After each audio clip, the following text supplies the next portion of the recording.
تب ابو لہب تیرے ہاتھ تباہ و برباد ہو گئے۔ حضور اس کی مذمت میں اللہ نے آیت نازل کر دی۔ اب وہ شیخ عبد المہدی دہلوی رحمۃ اللہ تعالی علیہ فرماتے ہیں کہ جب ابو لہب جیسا بدترین کافر جس کی مذمت میں پوری سورہ مبارکہ نازل ہوئی ہے، وہ حضور کی ولادت کی خوشی میں انگلی اٹھائے، اللہ اس کو جزا عطا فرما دے، اس کی عذاب میں کمی کر دے، تو ہو ایمان والا اور شریعت کے دائرے میں رہ کر حضور کی ولادت کی خوشی کرے، شکرانے کے نفل پڑھے، اللہ کا شکر ادا کرے، نظر و نیاز کرے، غریبوں میں صدقہ خیرات کرے، کیا اللہ اس کو انعام نہیں دے گا؟ جب ابو لہب کو دے رہا ہے تو کیا ایمان والے کو انعام نہیں دے گا؟ پھر ایک اعتراض یہ کیا جاتا ہے کہ بھئی جھنڈے کیوں لگائے جاتے ہیں؟ دیکھیں ملک پاکستان، ہر ملک کا اپنا اپنا جھنڈا ہوتا ہے۔ جب بندہ پاکستان میں انٹر ہوگا، پاکستان کا جھنڈا لگا ہوگا، بھائی تم پاکستان میں ہو، پاکستان کے جھنڈے کے نیچے ہو، پاکستان کے اصول و قوانین پر تمہیں چلنا پڑے گا۔ تو اسی طرح نبی کا جھنڈا ہے، اور نبی کا جھنڈا کیا ہے؟ نبی کے اصول اور قوانین کیا ہے؟ وہ قرآن ہے کہ اس کے مطابق زندگی گزارنی ہوگی۔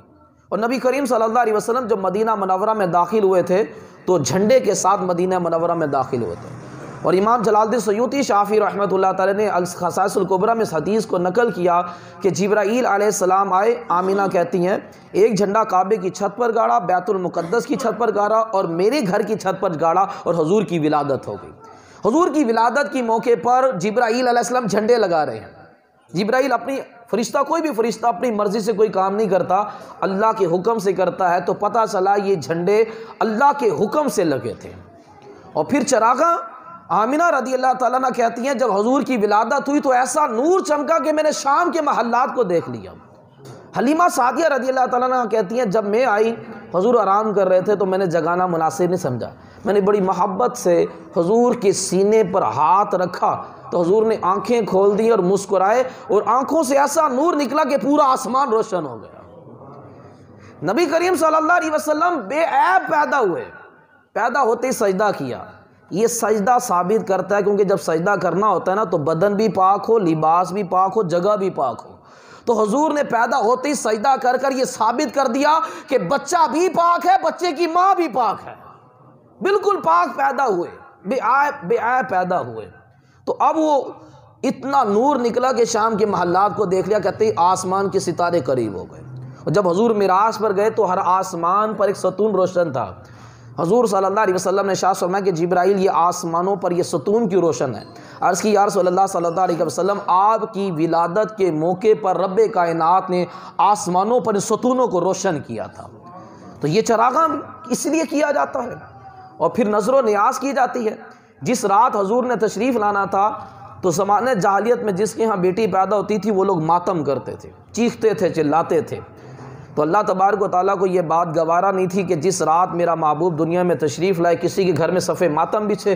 تو اس رات جس کے ہاں بھی ولادت ہوئی اللہ نے کسی کو بیٹی نہیں، سب کو بیٹے عطا فرمائے حضور کی ولادت کے موقع پر۔ اور جب حضور کی ولادت ہوئی تو شیطان نے بھی حضور کا وسیلہ پیش کیا، کیونکہ شیطان جب سے جنت سے نکالا گیا تھا، یہ مردود و ملعون ہوا تھا، تو شیطان پر ایک فرشتہ مقرر تھا جو روزانہ اس کو 2 گھوسے مارتا تھا، یعنی کہ یہ ایک عذاب، ڈیلی اس کو یہ عذاب ملتا تھا۔ تو جب حضور کی ولادت ہو گئی تو شیطان نے رب کی بارگاہ میں عرض کی کہ باری تعالیٰ تیرا محبوب رحمت للعالمین بن کر آیا ہے سارے جہان کے لیے، تو میں بھی تو اسی جہان میں رہتا ہوں، مجھے بھی تو اس رحمت میں سے کوئی حصہ ملنا چاہیے۔ تو اللہ تبارک و تعالیٰ نے شیطان کے اوپر جو عذاب مسلط تھا، جو فرشتہ اس کو عذاب دیتا تھا، وہ عذاب اس کے اوپر سے ختم کر دیا گیا۔ تو ایک شیطان حضور کی ذات کا وسیلہ پیش کرے، اللہ تبارک و تعالیٰ اس کی بات کو بھی پورا فرما رہا ہے۔ تو آج کا دن یہ بڑی رحمتوں اور مقدس برکتوں والا دن ہے کہ اس دن میں نبی پاک صلی اللہ علیہ وسلم تشریف لائے، پوری کائنات کے لیے رحمت بن کر اور ایک نعمت عظمیٰ بن کر، اور ان کی محبت کو ہمارے اوپر فرض کر دیا گیا، اور ان کی اطاعت و فرما برداری کو ہمارے اوپر فرض کر دیا گیا۔ تو محبت کا تقاضا یہ ہے کہ ان کی اطاعت و فرما برداری کیجیے۔ خالی زبان سے کہہ لینا کہ جی غلام ہے رسول کے غلام ہے، غلامی رسول میں موت بھی قبول ہے، اس طرح تھوڑا عاشق بن جاتا ہے بندہ زبان سے کہنے سے۔ نبی کریم صلی اللہ علیہ وسلم نے ارشاد فرمایا کہ اللہ تعالیٰ فرماتا ہے کہ جو نماز روزے کی حفاظت کرے، اپنی پاکی کا خیال کرے، وہ میرا پکا دوست ہے۔ جو نماز روزے کی حفاظت نہ کرے، اپنی پاکی کا خیال نہ کرے، میرا پکا دشمن ہے۔ اب میں اور آپ غور کریں کہ ہم اللہ رسول کے دوست ہیں کہ دشمن ہیں؟ اگر تو ہم نماز روزے کی حفاظت کر رہے ہیں، پاکی کا خیال کر رہے ہیں، تو پھر آپ کہہ سکتے ہو کہ جی میں رب اللہ رسول کا دوست ہوں۔ اگر نہیں کر رہے تو ہم تو دشمن بنے ہوئے ہیں۔ اللہ فرما رہا ہے یہ لوگ میرے دشمن ہیں۔ تو عشق کا تقاضا یہ ہے کہ اطاعت و فرما برداری کی جائے۔ کس طرح سے فرانس کے اندر جو ہے وہ نبی کریم صلی اللہ تعالیٰ علیہ وسلم کی گستاخی کی جا رہی ہے اور یہاں پر میلاد سے روکا جا رہا ہے۔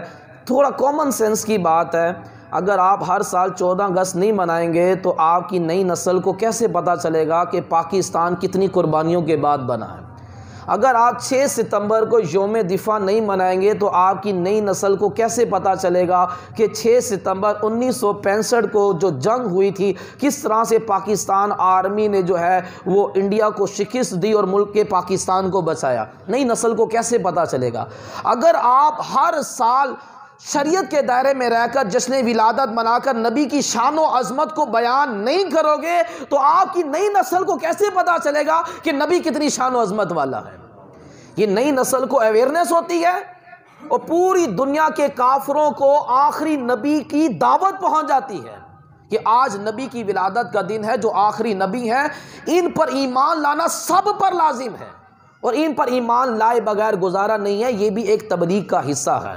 اب کہنا کہ جی کیوں منایا جاتا ہے، یہ ایک تبلیغ کا حصہ ہے، اور جہاں گستاخیاں کی جا رہی ہیں ہمیں تو بڑھ چڑھ کر شان بیان کرنی چاہیے اور ایسی کرنی چاہیے کہ کہیں کہ بتلا دو گستاخ نبی کو کہ غیرت مسلم زندہ ہے، نبی پر مر مٹنے کا جذبہ کل بھی تھا اور آج بھی ہے، اور قوت عشق سے ہر پست کو بالا کر دے، اس میں محمد سے دہر میں اجالا کر دے۔